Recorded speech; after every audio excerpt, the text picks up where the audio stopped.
Elie Semoun. Bonjour, ça va? C'est bizarre comme interview, ça commence un peu... ouais, c'est un peu proche là. Qu'est-ce qui nous arrive? C'est normal, non, mais c'est le placard, ça parle d'homosexualité. C'est ça. Voilà. Donc on s'est mis sur un sofa. Voilà, c'est ça.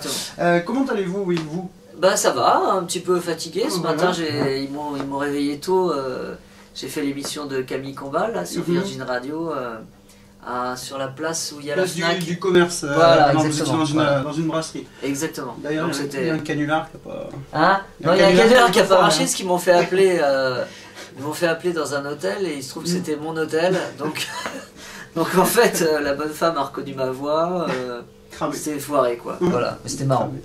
Mais du coup la journée ça va, vous avez réussi à vous reposer quand même? Ça va, non, après je me suis pas reposé, c'est que j'ai les co-auteurs de mon spectacle qui sont là, donc on a essayé de travailler puis on a trouvé un bon sketch. Donc voilà. Bon. C'est une bonne journée qui est pas finie. Allez, on commence par, oui, parce que vous allez être sur scène, on est là pour ça, puisque vous êtes effectivement là pour nous parler du placard, vous l'avez dit, de Francis Weber, adapté du film. C'est ça. On commence un sujet pas très drôle, Elie Semoun, après on passera à des choses beaucoup plus légères. Dans une interview que vous avez faite au Parisien la semaine dernière, je crois, vous avez déclaré que vous parliez du climat anxiogène, l'antisémitisme, vous vous faites insulter.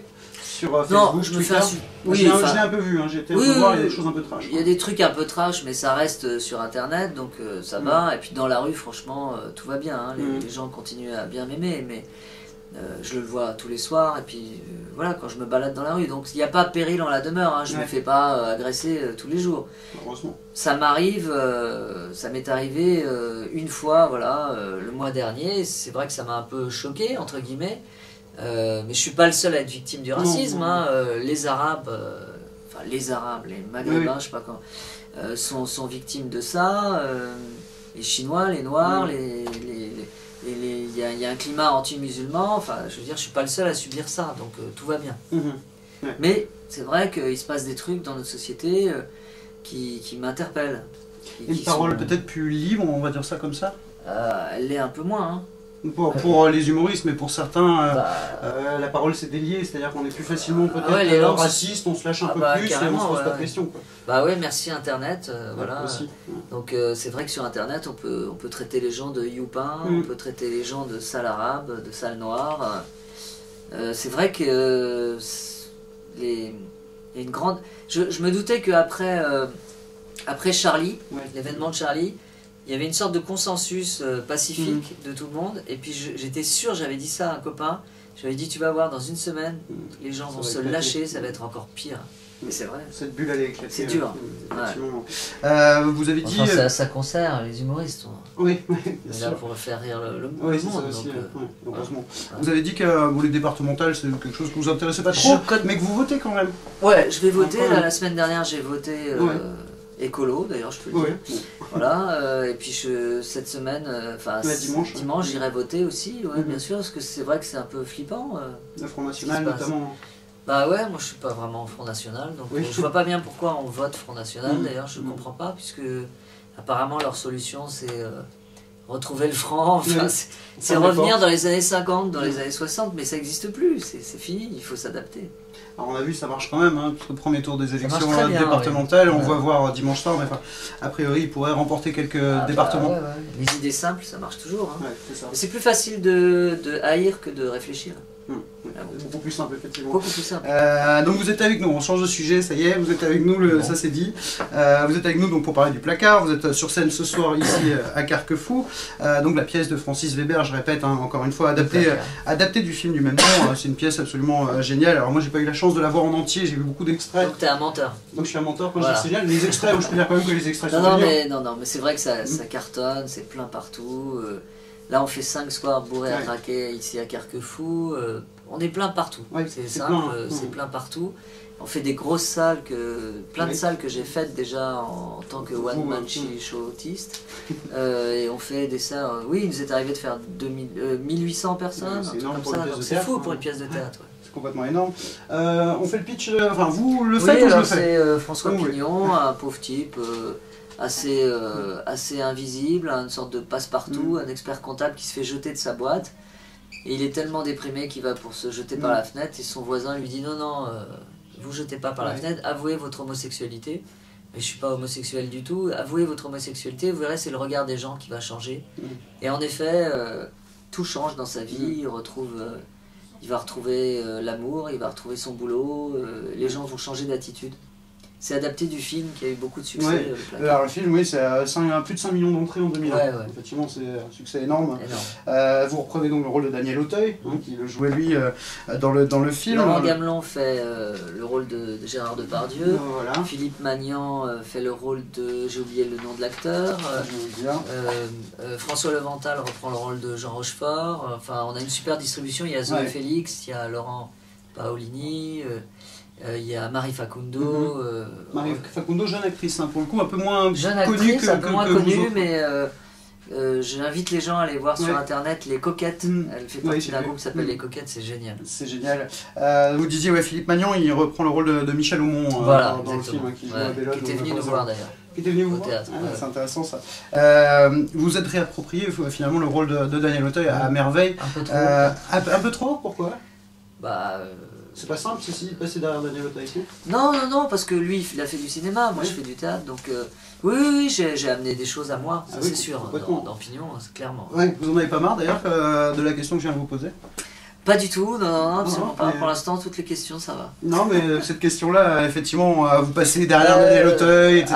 Non, parce que j'ai aucun complexe par rapport à lui.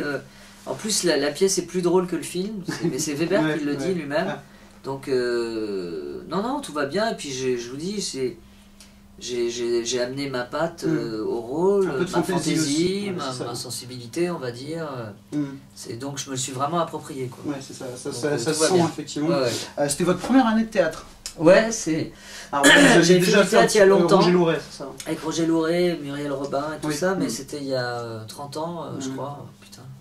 Oui. Déjà. Donc, oui, c'est ma première expérience. Mais c'est très bien, c'est drôle. Oui, c'est vrai. Je partage la scène avec des copains, on est devenus potes tous, on vit une grande aventure. Hein. Et donc, on en est à la 200e. Alors, oui, on l'avez fêté ici à Carquefou, effectivement, la 200e. Hein. Exactement. Donc, non, ça se passe très bien. Vraiment, on rigole bien. Vous imaginiez que vous feriez 200 Non, je pensais pas. Franchement, je savais pas dans quoi je m'engageais là. Ouais, c'était une aventure, hein, vraiment pour vous. Ah ouais, c'est dingue. Ouais, c'est fou. Ouais. Vous en aviez un peu marre de certains personnages? Vous vouliez attendre le bon moment en fait pour aller sur scène? Ouais, parce que j'arrêtais mon spectacle Tranche de vie que j'avais joué au moins aussi 200 fois. Donc j'avais envie de partager la scène avec d'autres acteurs. De repartir en troupe. Voilà, exactement. Donc, et maintenant j'ai envie de repartir sur le... Voilà. Vous n'avez pas fait le tour? Du one man show? Non, du théâtre justement. Non, j'ai encore plein de choses à faire, mais là, ça y est quoi, 200 fois c'est beaucoup. Hein. C'est pas fini. Oui, c'est pas fini, il y a encore 25 dates. Il y a quelques dates encore. Ça vous a apporté quoi le théâtre? À titre personnel et puis pour professionnel d'ailleurs? J'ai appris la rigueur du théâtre, même si je suis pas vraiment rigoureux, mais c'est une expérience formidable. Et puis j'ai rencontré un nouveau public, c'est un public plus âgé. Que je connais pas bien, qui me connaît pas bien, je crois. Donc non, 1000 choses sur le métier d'acteur. Donc ça vous apportera pour le prochain. Ouais, exactement. Certainement. Vous êtes toujours la boule au ventre, toujours un peu de trac quand vous montez sur scène comme ça, ou même pas du tout? Non, pas du tout. Mes collègues, oui. François Leventhal, Zoé Félix, ils ont le trac. Ils ont le trac. Et ça, c'était votre expérience du one man show? Ah bah oui, là, franchement, là, je pourrais jouer les mains par... Merde, comment on appelle ça? Je pourrais faire le poirier, je pourrais y aller en pyjama. Non, il n'y a pas de problème. Vous êtes le 11e, 10e, 11e. Alors vous dites 10e et je crois que Francis Weber dit le 11e. Alors bon, vous vous mettrez d'accord, mais le premier Pignon est apparu en 71 dans le contrat, effectivement. Et on voit que Francis Weber est ravi. En tout cas, d'une chose, c'est que vous ayez pignonisé au lieu de sémouniser le rôle. C'est-à-dire, on fait quoi ça, comment on fait? En fait, il faut oublier le mec qui fait du one-man show, il faut oublier Kevina, Toufik, Monsieur Patel, etc., tous les personnages. Et puis il faut devenir, faire un vrai travail d'acteur. Et je pense que c'est ce que j'ai fait. Même si parfois je déborde un peu, mais c'est normal. Oui, c'est votre personnalité après. Voilà. Vous rajoutez toujours des choses dans la pièce au bout de 200 fois? Ça plaît pas toujours à mes potes, mais bon. C'est vrai? Non, mais des petites conneries, je change le prénom des personnages, J'essaye de trouver plein de gags, mais j'en ai trouvé plein dans la pièce. Plein. Que vous mettez en valeur du coup. Ouais. Complètement. Vous avez dit à un moment que la pièce rivalisait avec le film, c'est-à-dire D'abord, comme je l'ai dit, elle est plus drôle que le film, et puis Weber a rajouté un quart d'heure. Parce que j'ai des ruches chez moi. D'accord. Et je fais du miel. Apiculteur. Apiculteur, j'ai 2 ruches. Mais j'en ai parlé à Francis, ça l'a beaucoup fait rire, et il a fait de François Pignon un apiculteur aussi. Ah d'accord. Donc voilà, donc c'est marrant. Il y a donc une tranche de ma vie dans la pièce. Vous avez participé à l'écriture, à la réécriture de quelques scènes d'ailleurs pour rendre. J'ai passé 3 jours à Toulon avec Francis et Francis il écrit seul, donc on peut pas dire que j'ai écrit, mais je l'ai inspiré, on va dire. Pour rendre un peu plus théâtral certaines choses. Exactement. Ouais, c'est ça. Tout à fait. Vous avez fait le tri du coup dans les scènes, j'imagine, forcément, pour le tri entre le film et certaines scènes du film pour oui, bien sûr. Ouais. Mais on va dire que dans la pièce, je suis drôle, mais Laurent Gamelon, il est très drôle. Je veux dire, il a un rôle qui est très payant. Moi, je suis quand même un peu le clown blanc dans l'histoire. Oui, parce que lui, en fait, le personnage de lui, c'est le beauf, Félix Santini. Voilà, Félix Santini, c'est très marrant. On a des scènes assez cultes. Assez cocasses, effectivement. C'était votre première collaboration avec Gamelon, oui, mais même avec Francis Weber aussi. Oui, tout à fait. Heureux, du coup, j'imagine, forcément. Oui, c'est génial. Une personne pareille. Non, mais c'est un génie de la comédie, il est formidable. Vraiment, il est très carré, il est un peu psychorigide parfois sur son texte, mais il a raison. C'est son texte. Voilà, exactement. En même temps, ça paraît logique. Donc vous le disiez, face à vous, des interprètes très forts, on va pas forcément les reciter, mais enfin un petit peu quand même. Laurent Gamelon, Philippe Magnan, oui, c'est ça, François Laurent Paolini. Alors lui, Laurent Paolini reprend le rôle de Thierry Lhermitte, Guillaume. Voilà, exactement. Guillaume, c'est celui qui... C'est un peu celui qui met le fiel, oui, c'est ça. Il conseille à Gamelon d'aller me draguer, etc. C'est celui qui en rajoute un petit peu. Voilà, exactement. Et puis donc Zoé Félix, vous l'avez dit, et Marie Facundo, donc dans le rôle d'Ariane, qui était jouée par Armel Dutch. Oui, exactement. À l'époque, dans le film. Alors avec eux, la cohabitation, elle s'est passée comment? Est-ce que ça a été facile? Est-ce qu'ils vous ont bisuté, par exemple, au début? Ou est-ce que maintenant, c'est un peu vous qui vous l'avez dit? C'est un peu moi qui les bisute. Qui les pousse un peu, Ils vous ont drivé, aidé, parce que vous étiez, entre guillemets, novice dans le théâtre. Écoute, je vais pas faire mon frimeur, mais non, j'ai plus d'expérience de la scène que eux. Enfin, Laurent Gamelon et Philippe Magnan et moi, on a quand même beaucoup plus d'expérience de la scène. Oui, tout à fait. Mais il n'y a pas de compétition entre nous. On s'entend bien. Heureusement en même temps. En tout cas, vous, on voit effectivement que vous avez une sincérité que vous avez apportée, ce que vous disiez, un peu de fantaisie, mais aussi une certaine sincérité dans ce rôle qui n'avait pas forcément au cinéma. Oui, j'essaye de ne pas caricaturer le personnage, donc j'essaye de jouer le plus droit possible, le plus juste possible. C'est la sincérité du débutant un peu ou... Non, de l'acteur. De l'acteur, tout simplement. Il y avait une fraîcheur aussi. Alors est-ce que cette fraîcheur que vous aviez il y a un an, vous l'avez toujours là au bout de la 200e? J'essaye de la retrouver tous les soirs, moi, franchement. J'essaye de ne pas jouer pareil tous les soirs, mais j'essaye d'être le plus sincère possible tous les soirs. Il n'y a pas de routine? Si, il y a une routine et j'aime pas ça. Donc c'est pour ça que j'essaye de me mettre en danger tous les soirs, avec des petites choses. De rajouter certaines choses. Voilà, un petit peu. Et du coup de bousculer les autres aussi. Exactement, voilà, tout à fait. Ça paraît évident. On va parler un peu de vos projets, Elise Moon, parce qu'évidemment vous allez continuer à tourner avec le placard, mais enfin il n'y a pas que ça, je sais que vous préparez... Non, on arrête le placard le 22 mai, et après à Bastia.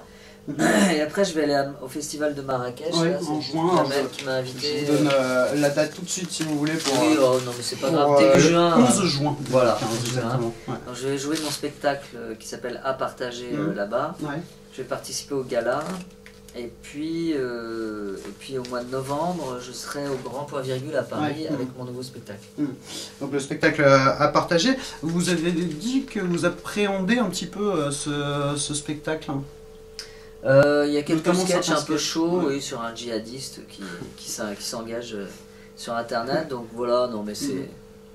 J'appréhende pas, j'ai pas peur, mais voilà, ça va être dans l'actualité, je l'ai déjà joué, il cartonne ce sketch, c'est presque le tube de... c'est le sketch phare du... en tout cas pour l'instant. C'est quand même triste de se poser ce genre de questions, de se dire on appréhende, c'est un peu triste. Bah ouais, c'est con, Bah ouais. c'est bête, on vit une époque vraiment bizarre. Un Une époque formidable. l'obscurantisme, ouais, c'est très bizarre. Ouais, mais tout va bien. Oui, non, mais ça se voit, hein, tout va bien. Mais en tout cas, moi j'espère que, sincèrement, que ça vous contredira. Oui, bien sûr. Il y a intérêt, effectivement. En plus de ça, les gens qui vous aiment pas ou qui vous insultent, ils viendront pas vous voir. Exactement, donc on s'en fout en fait. Voilà. C'est ça. On s'en fout. On peut toujours rire de tout. Apparemment, non. Ouais. On peut pas vraiment rire de tout. Est-ce que vous vous auto-censurez en fait? Non, pas du tout. Tu sais, mon prochain spectacle, il y a un djihadiste, il y a un pédophile, il y a un handicapé moteur. Ouais. Ça fait beaucoup quand même. Hein. Ça fait beaucoup. Ouais. Donc, bon. non, moi je ris de tout. Et pourquoi ce titre-là? À partager, bah, ça fait allusion à Internet et puis c'est plutôt généreux, quoi, à partager, le plaisir d'offrir, joie de recevoir. Ouais, si tout le monde entendait ça. Oui, j'espère. Ça ferait du bien. Ouais. D'autres projets? Il va falloir cinéma, théâtre un petit peu? J'y aille là quand même, non? Ouais. Enfin que j'y aille, que je... Ouais, parce que vous avez un peu une scène après tout à l'heure. Oui, c'est ça. Juste un petit mot sur le site d'action, c'est ce week-end. Le site d'action, oui, bah en fait... il y a très longtemps, j'étais parrain avec Antoine Decaune des premières manifestations du site d'action. Et puis voilà, je suis toujours solidaire. Donc 110 ce week-end. Oui. Et puis on fait des dons. Exactement. Je rappelle quelques dates quand même, Elysée Moon. Donc 2 avril Roubaix, 4 avril Montpellier. Donc ça vous donne la tournure pour le mois d'avril. 9 à Toulouse, le 11 à Saint-Raphaël, le 23 à Tours. Et puis donc avec votre nouveau spectacle, comme vous l'avez dit, du 17 novembre au 2 janvier 2016. Exactement. C'est ça, au Grand Point Virgule. Mieux renseigné que moi. Mais j'ai bossé un peu. Oui, ça se voit. Simplement. Une chose à rajouter? Non, bonne soirée. Ah, bonjour à TV sur Erdre. Merci. C'est bien, je l'ai bien dit? Oui, TV sur Erdre, ok. Salut, à bientôt. C'est pas simple à dire peut-être, effectivement. Merci beaucoup Elysée de nous avoir accueillis, puis bonne sieste.